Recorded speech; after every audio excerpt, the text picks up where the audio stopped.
당신은 지금 무엇을 원하고 있습니까? 더 높은 연봉? 더 넓은 집? 더 좋은 차? 더 많은 인정? 더 큰 성공? 아니면 그저 마음의 평화? 우리는 하루하루를 살아가며 끊임없이 무언가를 갈망합니다. 더 많이 가지고 싶고, 더 높이 올라가고 싶고, 더 특별해지고 싶습니다. SNS를 열면 다른 사람들의 화려한 삶이 보이고 우리는 자신도 모르게 비교하며 부족함을 느낍니다. 나도 저렇게 살 수 있다면, 내게도 저런 것이 있다면, 내가 저 정도는 되어야 하지 않겠어? 그런데 이상한 일입니다. 우리는 원하던 것을 얻어도 오래지 않아 또 다른 것을 원하게 됩니다. 승진을 하면 더 높은 자리가 보이고, 집을 사면 더 큰 집이 눈에 들어오고, 명품을 하나 사면 또 다른 것이 갖고 싶어집니다. 마치 끝없는 사막을 걷는 것 같습니다. 아무리 걸어도 목적지는 보이지 않고 갈증은 더욱 심해집니다. 지금으로부터 2400년 전, 고대 그리스 아테네의 한 철학자는 이미 이 진리를 꿰뚫어보고 있었습니다. 그의 이름은 플라톤. 서양 철학의 기초를 세운 인물이자 소크라테스의 제자이며 아리스토텔레스의 스승입니다. 플라톤은 인간이 왜 행복하지 못한지, 왜 끊임없이 갈망하면서도 만족하지 못하는지, 그리고 진정한 행복에 이르는 길은 무엇인지를 평생 탐구했습니다. 그가 남긴 대화편들은 단순한 철학서가 아닙니다. 그것은 인간의 영혼에 대한 깊은 통찰이며 우리가 어떻게 살아야 하는지에 대한 실질적인 안내서입니다. 특히 플라톤은 이데아라는 개념을 통해 우리에게 말합니다. 우리가 보고 만지는 이 세계는 진짜 세계가 아니라고, 그 너머에 진짜 세계가 있다고, 그리고 우리의 영혼은 그 진짜 세계를 기억하고 있다고 말입니다. 추상적으로 들릴 수 있습니다. 하지만 플라톤이 말하는 것은 사실 매우 구체적입니다. 우리가 추구하는 것들 중 많은 것이 그림자에 불과하다는 것, 진짜를 찾아야 한다는 것, 그리고 진짜는 밖이 아니라 안에 있다는 것입니다.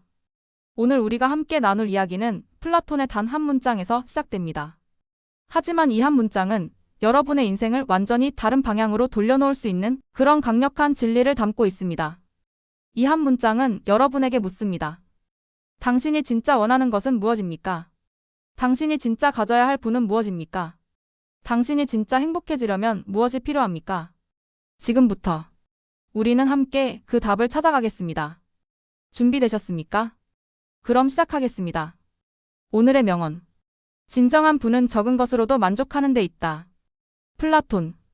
이 문장을 천천히 다시 한번 마음속으로 되새겨 보시기 바랍니다. 진정한 부는 적은 것으로도 만족하는 데 있다. 처음 들으면 역설처럼 들릴 수 있습니다. 부유함과 적은 것, 이 두 개념이 어떻게 함께 있을 수 있을까요? 왜 억울한 감정까지 들까요? 우리 사회는 늘 말해왔습니다. 더 많이 가져야 부자라고. 더 많이 소유해야 성공한 것이라고. 더 많이 쌓아야 안전하다고. 하지만 플라톤은 정반대를 말합니다. 진정한 부는 많이 가지는 것이 아니라 적은 것으로 만족할 수 있는 능력에 있다고. 이것은 단순한 청빈 사상이 아닙니다. 가난을 미화하는 말도 아닙니다. 이것은 인간의 행복과 자유에 대한 깊은 통찰입니다. 지금부터 우리는 이 한 문장이 품고 있는 진짜 의미를, 그것이 우리 삶에 가져다 줄 수 있는 변화를 함께 탐구해 보겠습니다. 플라톤을 이해하기 위해서는 먼저 그의 스승 소크라테스를 이해해야 합니다. 소크라테스는 아테네 광장을 돌아다니며 사람들에게 질문을 던졌습니다. 너는 무엇을 아는가? 정의란 무엇인가? 용기란 무엇인가? 행복이란 무엇인가? 사람들은 처음에는 자신 있게 대답했습니다. 하지만 소크라테스의 질문이 계속되면서 그들은 깨닫게 되었습니다. 자신이 안다고 생각했던 것을 사실은 전혀 알지 못했다는 것을. 이것이 바로 소크라테스의 무지의 자각입니다. 진정한 지혜는 자신이 모른다는 것을 아는 데서 시작됩니다.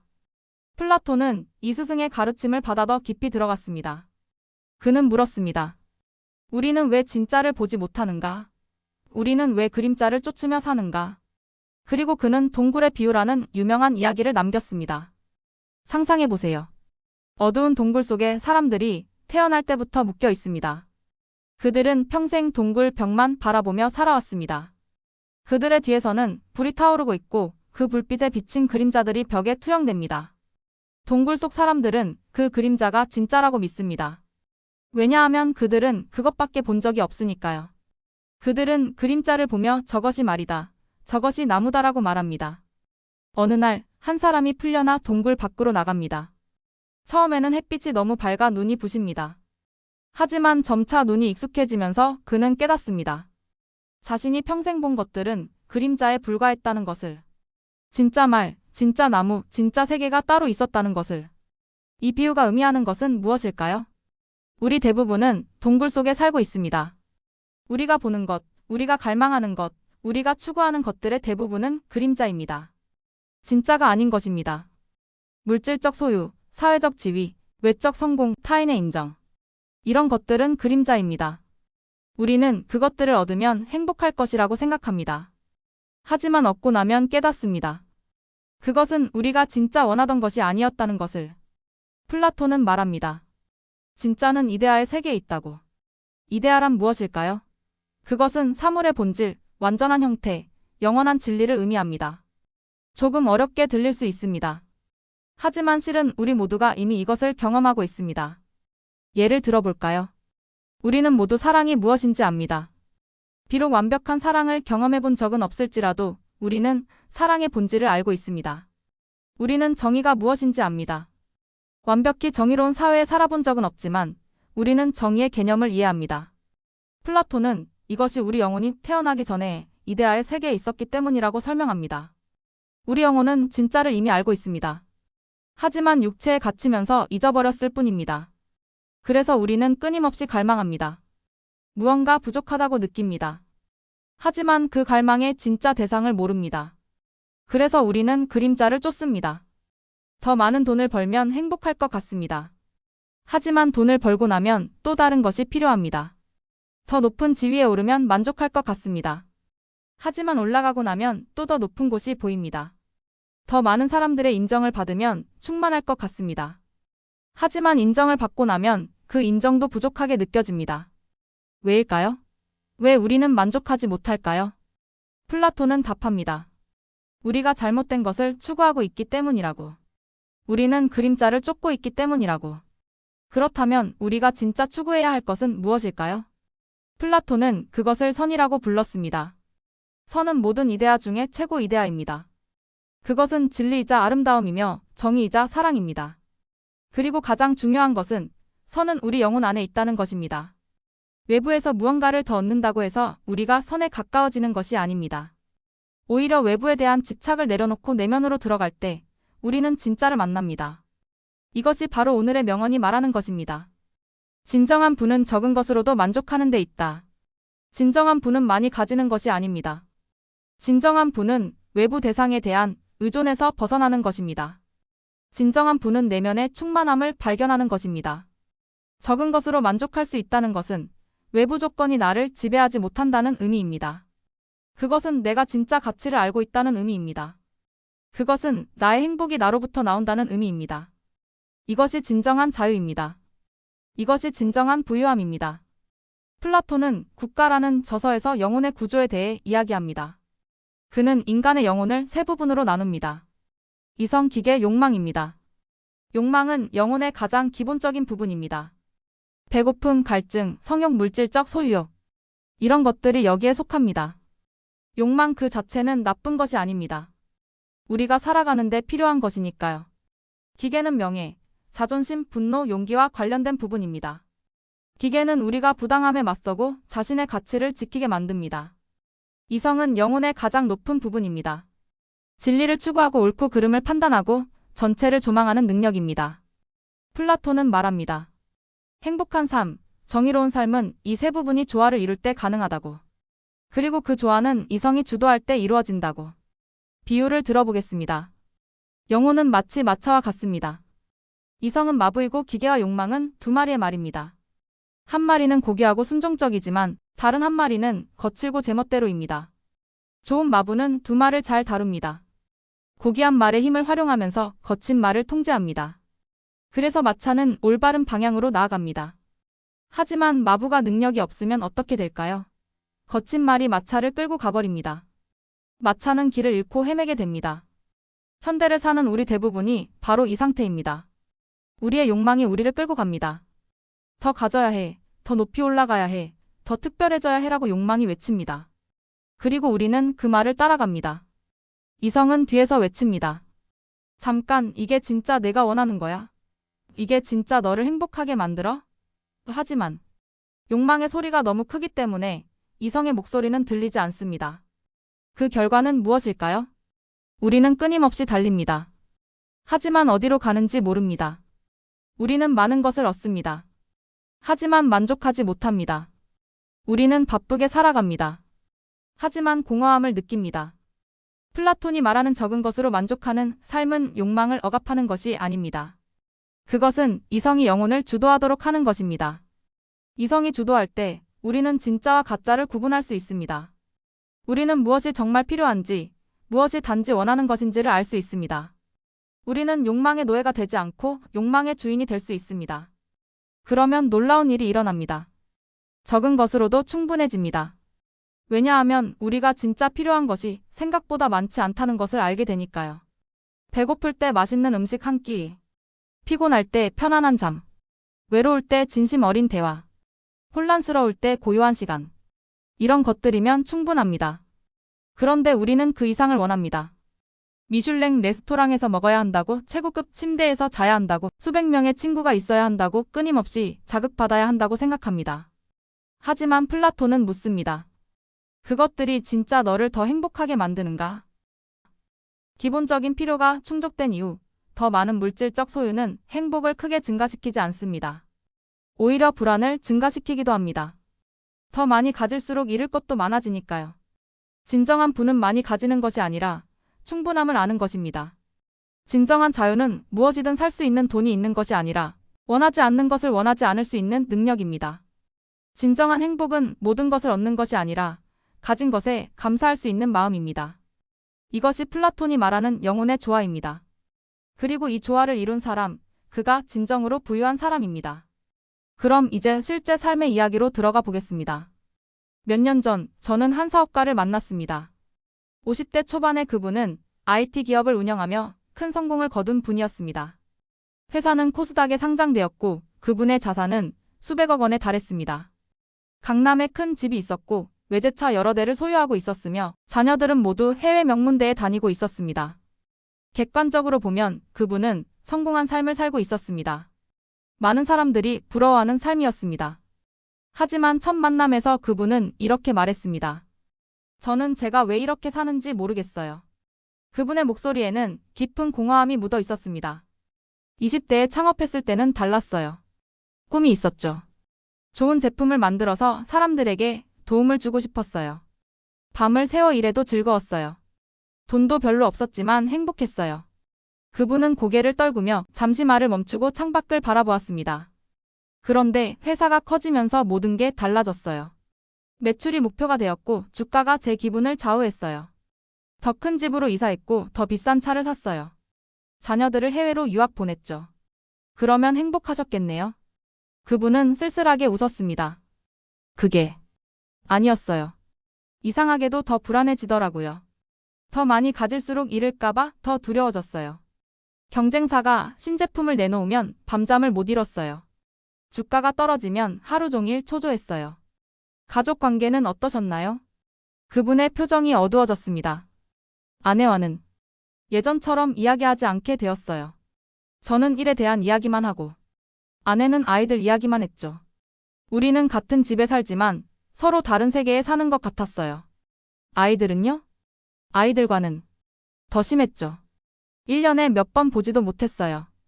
영상통화를 할 때도 할 말이 없었어요. 제가 물어보는 건 항상 공부 잘하고 있니?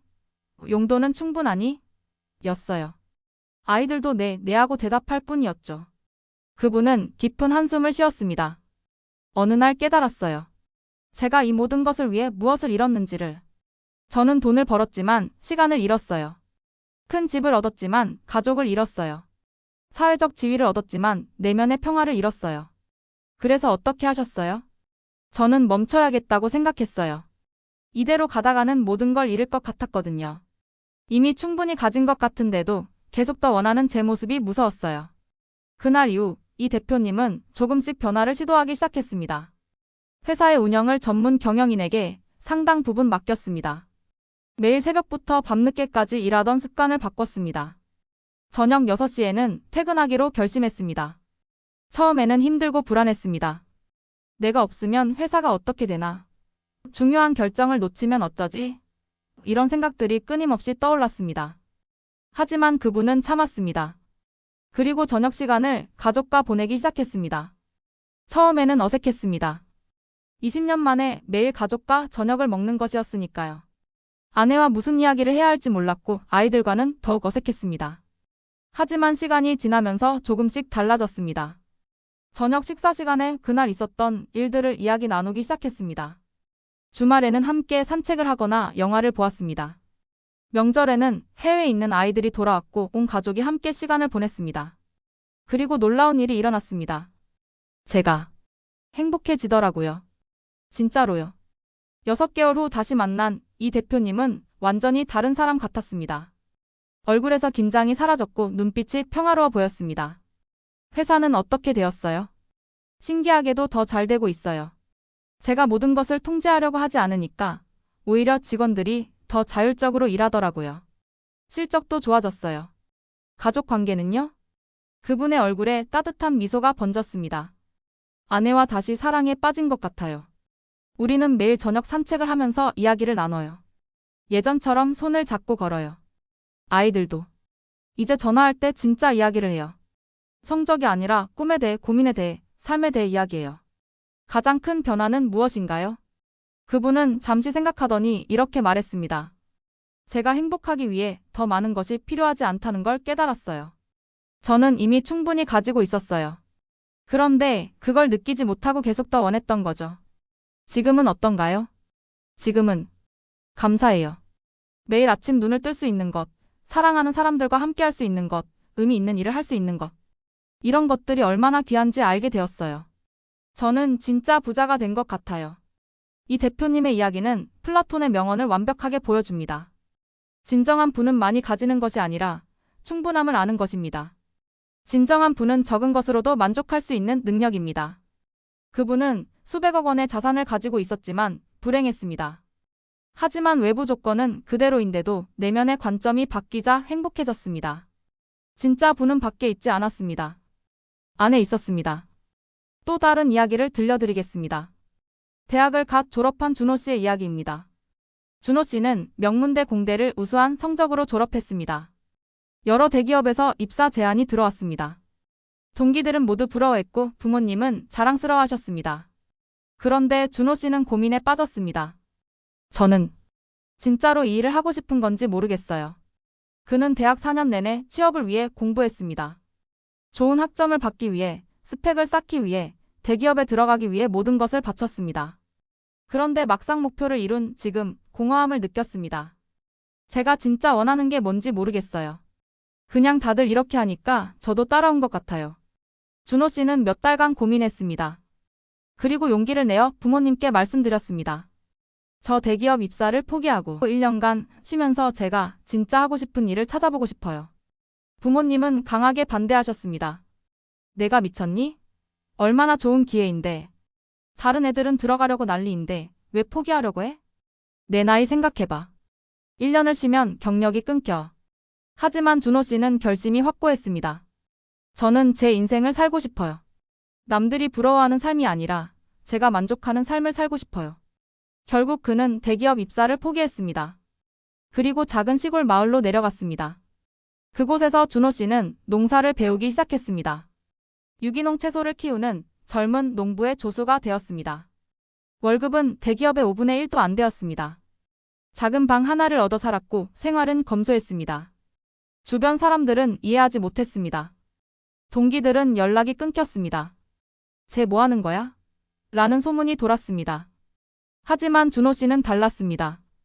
저는 처음으로 행복해요. 진짜로요. 아침 일찍 일어나 농장에 나갑니다. 손으로 흙을 만지고 씨앗을 심고 물을 줍니다. 햇빛을 받으며 땀을 흘립니다. 저녁이 되면 간단한 저녁을 먹고 책을 읽거나 별을 봅니다. 제가 필요한 게 생각보다 많지 않더라고요. 건강한 몸, 따뜻한 잠자리, 맛있는 밥 한 끼. 이것만 있으면 충분해요. 1년이 지났습니다. 준호 씨는 이제 스스로 작은 농장을 시작했습니다. 수입은 여전히 많지 않습니다. 하지만 그는 만족했습니다. 저는 제가 진짜 하고 싶은 일을 하고 있어요. 아침에 눈 뜨는 게 즐거워요. 제가 키운 채소를 사람들이 먹고 건강해지는 걸 보면 보람을 느껴요. 저는 부자는 아니지만 행복해요.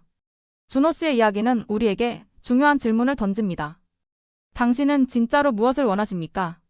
사회가 말하는 성공을 원하십니까? 아니면 당신 자신의 행복을 원하십니까? 많이 가지는 것을 원하십니까? 아니면 충분히 만족하는 것을 원하십니까? 플라톤은 말합니다. 진정한 부는 적은 것으로도 만족하는 데 있다고. 준호 씨는 대기업 연봉을 포기했지만 진정한 부를 얻었습니다. 그것은 자신의 삶을 사는 자유, 매일을 의미 있게 사는 충만함, 적은 것에도 감사할 수 있는 마음이었습니다. 그럼 이제 플라톤의 지혜를 우리의 실제 삶에 어떻게 적용할 수 있을지 구체적으로 살펴보겠습니다. 첫째, 진짜 필요와 단순한 욕구를 구분하세요. 우리는 매일 수많은 것을 원합니다. 하지만 그것들이 정말 필요한 것인지 아니면 단지 원하는 것인지 구분해야 합니다. 배가 고파서 음식이 필요한 것과 인스타그램에서 본 맛집에 가고 싶은 것은 다릅니다. 추워서 옷이 필요한 것과 명품 브랜드의 새 컬렉션이 갖고 싶은 것은 다릅니다. 플라톤은 우리에게 묻습니다. 이것이 진짜 너를 행복하게 만드는가? 구매하기 전에, 선택하기 전에 잠시 멈추고 물어보세요. 이것이 없으면 나는 불행한가? 이것을 얻으면 나는 정말 만족할 것인가? 아니면 잠시 후 또 다른 것을 원하게 될 것인가? 이런 질문들은 우리를 깨어있게 만듭니다. 동굴의 그림자가 아니라 진짜를 보게 만듭니다. 둘째, 비교의 덫에서 벗어나세요. 현대 사회에서 불만족의 가장 큰 원인은 비교입니다. 우리는 끊임없이 다른 사람과 나를 비교합니다. SNS를 열면 다른 사람들의 화려한 삶이 보입니다. 해외여행, 맛있는 음식, 멋진 집, 성공한 커리어. 그리고 우리는 생각합니다. 나도 저렇게 살고 싶다. 하지만 플라톤은 경고합니다. 그것은 그림자를 보는 것이라고. SNS의 삶은 진짜가 아닙니다. 그것은 편집된 하이라이트입니다. 10시간 중 10분만 보여주는 것입니다. 그 뒤에 숨겨진 고민, 불안, 공허함은 보이지 않습니다. 더 중요한 것은 다른 사람의 삶은 당신의 기준이 될 수 없다는 것입니다. 행복은 상대적이지 않습니다. 누군가 나보다 더 많이 가지고 있다고 해서 내가 가진 것의 가치가 줄어드는 것은 아닙니다. 햇빛은 모두에게 공평하게 비춥니다. 누군가 더 많은 햇빛을 받는다고 해서 당신이 받는 햇빛이 줄어들지 않습니다. 비교를 멈추세요. 그리고 당신이 가진 것을 보세요. 당신의 기준으로 당신의 가치로 평가하세요. 셋째, 내면의 불을 키우세요. 플라톤이 말하는 진정한 부는 외부에 있지 않습니다. 그것은 내면에 있습니다. 지혜, 덕성, 사랑, 평화, 감사, 의미. 이런 것들이 진짜 부입니다. 그렇다면 이런 질문을 해야 합니다. 나는 오늘 얼마나 지혜로워졌는가? 나는 오늘 누군가를 사랑했는가? 나는 오늘 내면의 평화를 경험했는가? 나는 오늘 감사한 일을 발견했는가? 나는 오늘 의미 있는 일을 했는가? 이런 질문들의 예라고 답할 수 있다면 당신은 그날 부유해진 것입니다. 반대로 오늘 100만 원을 벌었지만 이런 질문들의 아니오라고 답해야 한다면 당신은 그날 가난해진 것입니다. 내면의 부는 빼앗길 수 없습니다. 경제 위기가 와도, 회사가 망해도, 지위를 잃어도 내면의 부는 여전히 당신과 함께 있습니다. 넷째, 감사를 연습하세요. 적은 것으로 만족하는 가장 강력한 방법은 감사입니다. 감사는 단순한 긍정적 사고가 아닙니다. 그것은 현실을 있는 그대로 보는 능력입니다. 우리는 가지지 못한 것에 집중하는 경향이 있습니다. 저것만 있다면, 이것만 있다면. 하지만 이미 가진 것을 보지 못합니다. 매일 아침 눈을 뜨는 것, 숨을 쉬는 것, 걸을 수 있는 것, 보고 듣고 느낄 수 있는 것. 이런 것들을 당연하게 여깁니다. 사랑하는 사람이 있는 것, 안전한 집이 있는 것, 따뜻한 밥을 먹을 수 있는 것. 이런 것들의 소중함을 잊어버립니다. 매일 밤 잠들기 전 5가지 감사한 일을 떠올려 보세요. 처음에는 어색할 수 있습니다.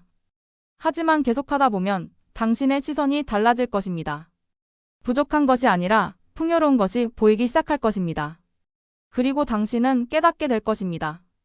당신이 이미 충분히 부유하다는 것을. 다섯째, 단순함을 실천하세요. 플라톤의 지혜를 실천하는 구체적인 방법은 단순함입니다. 불필요한 것을 덜어내세요. 집에 있는 물건들 중 1년간 사용하지 않은 것들을 정리해보세요. 옷장에 걸려있지만 입지 않는 옷들을 기부하세요. 구독하고 있는 서비스들을 점검해보세요. 정말 필요한 것인지 아니면 그냥 관성적으로 유지하고 있는 것인지 물어보세요. 일정을 정리하세요. 정말 중요한 약속과 의무적으로 하는 약속을 구분하세요. 거절할 수 있는 용기를 가지세요. 단순함은 결핍이 아닙니다. 단순함은 본질에 집중하는 것입니다. 중요한 것만 남기고 나머지를 내려놓는 것입니다. 단순한 삶은 자유로운 삶입니다. 덜 소유할수록 더 자유롭습니다. 덜 원할수록 더 평화롭습니다. 여섯째, 관계에 투자하세요. 플라톤은 향연에서 사랑에 대해 깊이 탐구합니다. 그는 진정한 사랑은 소유가 아니라 함께 진리를 추구하는 것이라고 말합니다. 진정한 부는 물질이 아니라 관계에 있습니다. 당신을 진심으로 아끼는 사람 3명이 있다면 당신은 부자입니다. 당신이 진심으로 사랑하는 사람이 있다면 당신은 풍요롭습니다. 시간을 내어 사랑하는 사람들과 함께 하세요. 대화를 나누세요. 함께 걷고 함께 웃고 함께 울으세요. 더 비싼 선물을 주는 것보다 더 많은 시간을 함께 하는 것이 중요합니다. 더 멋진 레스토랑에 가는 것보다 더 깊은 대화를 나누는 것이 중요합니다. 일곱째, 현재에 존재하세요. 우리가 불만족하는 이유 중 하나는 현재에 있지 않기 때문입니다. 과거를 후회하거나 미래를 걱정하면서 현재를 놓칩니다. 그때 그렇게 했더라면, 앞으로 이렇게 되면 어쩌지, 이런 생각들로 가득 차 있습니다. 하지만 삶은 지금 이 순간에만 존재합니다. 플라톤은 우리에게 말합니다. 지금 여기에 온전히 있으라고. 지금 이 순간을 온전히 경험하라고. 밥을 먹을 때는 밥을 먹으세요. 스마트폰을 보면서 밥을 먹지 마세요. 음식의 맛을, 향을, 질감을 느끼세요. 걸을 때는 걸으세요. 음악을 들으면서 멍하니 걷지 마세요. 발이 땅에 닿는 느낌을, 바람을, 햇살을 느끼세요. 사람과 대화할 때는 대화하세요. 딴 생각을 하거나 핸드폰을 보지 마세요. 그 사람의 목소리를, 표정을, 감정을 느끼세요. 현재에 있을 때 우리는 이미 가진 것의 소중함을 느낍니다. 그리고 깨닫습니다. 이것으로 충분하다는 것을. 잠시 눈을 감아보시기 바랍니다. 지금 이 순간 당신이 가진 것들을 생각해 봅니다. 숨을 쉴 수 있는 것. 이 글을 읽을 수 있는 눈. 생각할 수 있는 마음. 당신을 아끼는 사람들. 당신이 사랑하는 사람들. 당신이 했던 경험들. 비가 올 때 머물 수 있는 공간. 배고플 때 먹을 수 있는 음식. 피곤할 때 쉴 수 있는 곳. 이 모든 것들이 당신과 함께 있습니다. 당신은 이미 충분히 가지고 있습니다. 당신은 이미 부유합니다. 다만 그것을 느끼지 못하고 있었을 뿐입니다. 플라톤이 말합니다. 진정한 부는 적은 것으로도 만족하는 데 있다. 만족은 더 많이 가지는 것에서 오지 않습니다. 만족은 이미 가진 것의 가치를 아는 데서 옵니다. 천천히 눈을 뜨세요. 그리고 계속 함께 가보겠습니다. 다시 플라톤의 동굴 비유로 돌아가 보겠습니다. 동굴에서 나온 사람은 어떻게 되었을까요? 그는 진짜 세계를 보았습니다. 그리고 동굴로 다시 돌아갑니다. 동굴 안 사람들에게 말하기 위해서입니다. 밖에 진짜 세계가 있어. 우리가 보던 건 그림자일 뿐이야. 하지만 동굴 안 사람들은 그를 믿지 않습니다. 오히려 비웃습니다. 심지어 적대시합니다. 저 사람이 미쳤어. 저 사람 말 듣지 마. 그들은 그림자를 계속 보며 살아갑니다. 이것은 무엇을 의미할까요? 진리를 깨닫는다는 것은 외롭습니다. 대다수가 가는 길에서 벗어나는 것이니까요. 모두가 추구하는 것을 내려놓는 것이니까요. 현대 사회는 우리에게 끊임없이 말합니다. 더 벌어라. 더 높이 올라가라. 더 많이 가져라. 남들보다 앞서가라. 그리고 대부분의 사람들은 이 메시지를 따릅니다. 그것이 성공이라고, 그것이 행복이라고 믿으면서. 하지만 플라톤은 묻습니다. 정말 그럴까? 통계를 보면 놀랍습니다. 선진국의 경제 수준은 50년 전에 비해 몇 배나 높아졌습니다. 사람들은 더 큰 집에 살고 더 좋은 차를 타고 더 많은 물건을 소유합니다. 하지만 행복 지수는 오히려 낮아졌습니다. 우울증과 불안 장애는 급증했습니다. 자살률은 높아졌습니다. 왜일까요? 우리는 더 많이 가지고 있지만 더 불행합니다. 더 많은 선택지가 있지만 더 혼란스럽습니다. 더 많은 것에 접근할 수 있지만 더 공허합니다. 플라톤은 이미 알고 있었습니다. 외부에서 행복을 찾는 한 우리는 절대 행복할 수 없다는 것을. 진정한 행복은 내면에 있습니다. 진정한 부는 영혼의 상태입니다. 그렇다면 우리는 어떻게 동굴에서 나올 수 있을까요? 첫 번째 단계는 깨달음입니다. 내가 그림자를 보고 있었다는 것을 인식하는 것입니다. 두 번째 단계는 용기입니다. 익숙한 것을 떠나는 용기, 다르게 살아가는 용기가 필요합니다. 세 번째 단계는 실천입니다. 알기만 해서는 안 됩니다. 실제로 다르게 살아야 합니다. 네 번째 단계는 인내입니다. 처음에는 어렵습니다. 외로울 수도 있습니다. 하지만 계속 나아가야 합니다. 그리고 어느 순간 당신은 깨닫게 될 것입니다. 당신은 더 이상 동굴 안에 있지 않다는 것을, 당신은 진짜를 보고 있다는 것을, 당신은 자유로워졌다는 것을. 그때 당신은 진정으로 부유해집니다. 플라톤 철학의 정점에는 선의 이데아가 있습니다. 플라톤은 선의 이데아를 태양에 비유합니다. 태양이 모든 것을 비추고 생명을 주듯이 선의 이데아는 모든 진리를 비추고 의미를 줍니다. 선의 이데아란 무엇일까요? 그것은 궁극적인 진리이자 최고의 가치이며 모든 것의 근원입니다. 조금 추상적으로 들릴 수 있습니다. 하지만 우리는 이미 이것을 경험합니다. 당신이 아름다운 음악을 들을 때 당신은 무언가를 느낍니다. 단순히 귀가 즐거운 것이 아니라 영혼이 움직입니다. 그것은 그 음악이 아름다움의 이데아를 반영하기 때문입니다. 당신이 부당한 일을 목격할 때 당신은 분노를 느낍니다. 왜일까요? 당신의 영혼이 정의의 이데아를 알고 있기 때문입니다. 당신이 사랑하는 사람을 볼 때 당신은 따뜻함을 느낍니다. 그것은 사랑의 이데아가 당신 안에 있기 때문입니다. 이 모든 이데아들 위에 가장 높은 곳에 선의 이데아가 있습니다. 그것은 진리, 아름다움, 정의, 사랑을 하나로 묶는 것입니다. 그리고 플라톤은 말합니다. 선의 이데아를 추구하는 것, 그것이 철학적 삶이라고. 그것이 진정으로 인간답게 사는 것이라고. 하지만 어떻게 선의 이데아를 추구할 수 있을까요? 플라톤은 답합니다.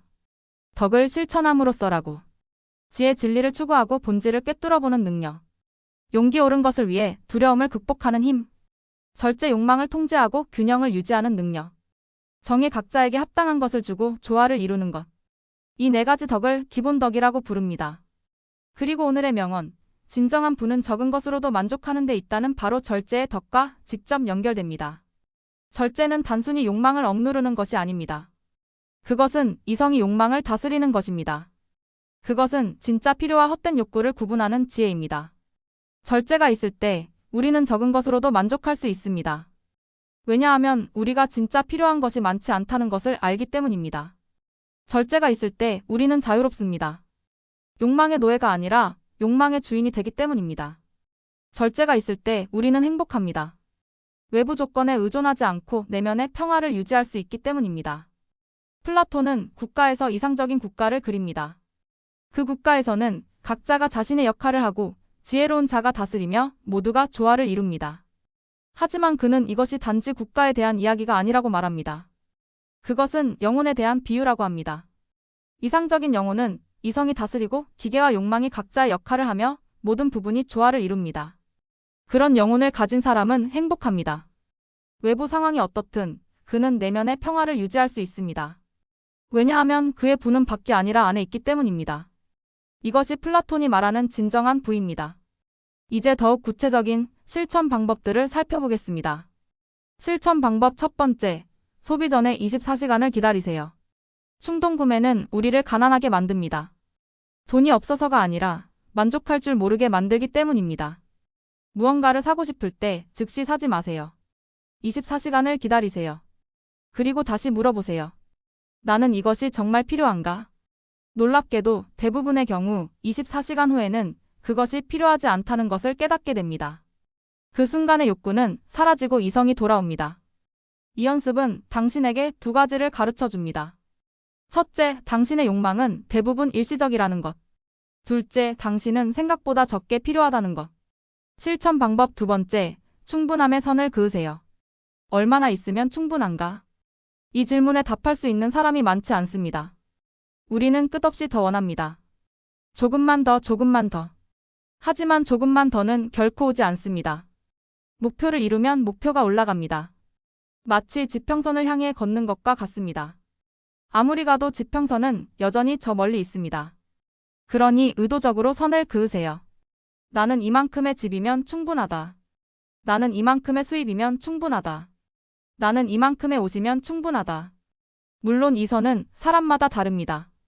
가족 상황, 건강 상태, 생활 지역에 따라 다를 수 있습니다.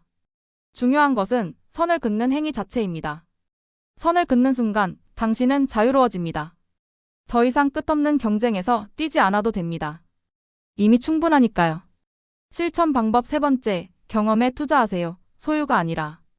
연구들이 일관되게 보여주는 것이 있습니다. 경험은 물건보다 더 큰 행복을 줍니다. 새 차를 사는 것보다 가족과 함께하는 여행이 더 오래 기억에 남습니다. 명품 가방을 사는 것보다 친구와 나누는 식사가 더 깊은 만족을 줍니다. 왜일까요? 물건은 익숙해집니다. 처음에는 신나지만 시간이 지나면 당연해집니다. 새 차도 한 달이 지나면 그냥 차가 됩니다. 하지만 경험은 다릅니다. 경험은 추억이 되고 추억은 시간이 지날수록 더 소중해집니다. 그 순간 함께했던 사람들, 느꼈던 감정들, 나눴던 대화들이 당신의 일부가 됩니다. 플라톤이 말했듯이 진정한 부는 소유가 아니라 존재에 있습니다. 실천 방법 네 번째, 나눔을 실천하세요. 역설적으로 우리는 줄 때 더 부유해집니다. 나눔은 당신에게 가르쳐 줍니다. 당신이 이미 충분히 가지고 있다는 것을, 당신이 줄 수 있을 만큼 여유가 있다는 것을. 나눔은 감사를 불러일으킵니다. 내가 가진 것이 다른 사람에게 도움이 될 수 있다는 것을 깨달을 때 우리는 가진 것에 더 감사하게 됩니다. 나눔은 당신을 자유롭게 만듭니다. 소유에 대한 집착에서 벗어나게 합니다. 꼭 돈일 필요는 없습니다. 시간을 나누세요. 지식을 나누세요. 관심을 나누세요. 사랑을 나누세요.